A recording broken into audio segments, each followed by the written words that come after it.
I'm reading through the book of Job right now in my journey through the text. To be honest, it's hard work, but there's a way to read Job that I think really helps the story hold together and the whole drama of it make a bit more sense. On the surface of it, it's a really bizarre story where Job is blessed, and then there's this strange dialogue between God and Satan, and then all this calamity befalls Job, and then page after page there's this sort of long exchange between Job and his friends as to why he has ended up in the state he's in. And I can't remember where I originally came across this idea, but quite a long time ago I read that Job is best understood as an opera. Now, an opera is normally these sort of dramatic long dialogues of exchange that are sung and the audience overhears it. And there's normally one character in the spotlight at a time, and the story unfolds through these long dialogues or monologues really that are given for the audience's enlightenment. And if you think about Job like that, it actually holds together quite brilliantly as an opera type text.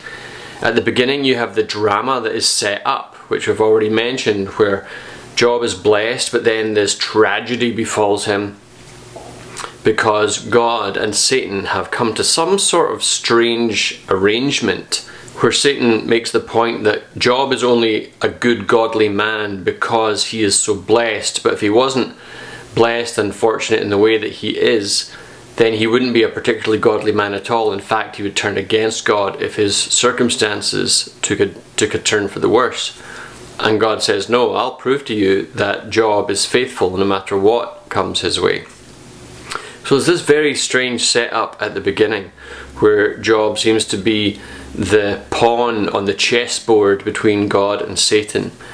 And then the rest of the book, as mentioned, are these long monologue exchanges between Job and his friends, or I guess friends, his counselors. And it's fairly excruciating because each of them has a good point to make. Job makes good points, and sometimes his friends even make good points, even although the outcome of all of their counsel is that they are not good counselors, they're bad counselors. But even in their description of why things are the way they are, they make some good points, and they actually have some good theology.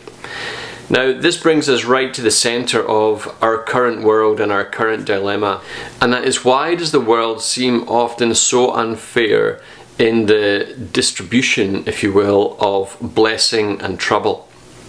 Where sometimes whole nations or people groups have a never-ending ream of trouble, and other people or even individuals are blessed beyond measure, even although their ways seem to be corrupt or at least questionable.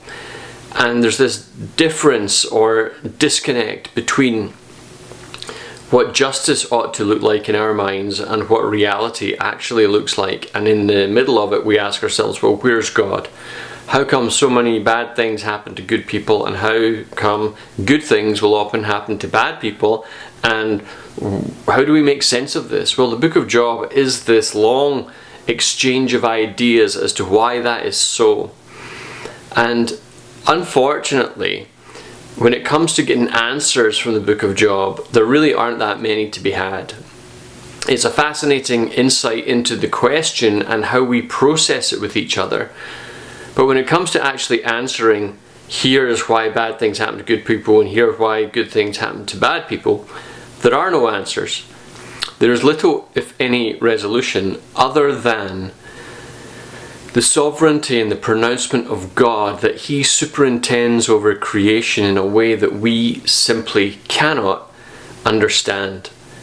And that somehow, when everything is said and done, all will be made right in the eyes of God and in the cosmos, without it really being an answer.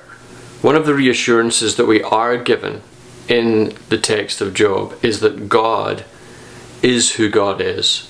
God is sovereign and transcendent, above and beyond time and creation. That God's ways are not really known by us. that we might think that we grasp the ways of justice and the ways of righteousness, but really, in the grand scheme of the way God superintends all things, we fall so short of properly understanding. So the reassurance is that God is trustworthy, and God is able and capable, and God is just, and God is good, and God is merciful, and He loves His creation, and will, in one way or another, bring resolution to all of these loose ends and all of the brokenness that we see in the world. God will tend to it. So if you haven't read Job for a while, I'd encourage you maybe to jump back into it and to think of it as an opera, and to almost hear the music and hear the great arias being sung to you, and through all of that get that sense of God's voice informing our lives and assuring us that He is faithful and good and loving. Till next time, peace.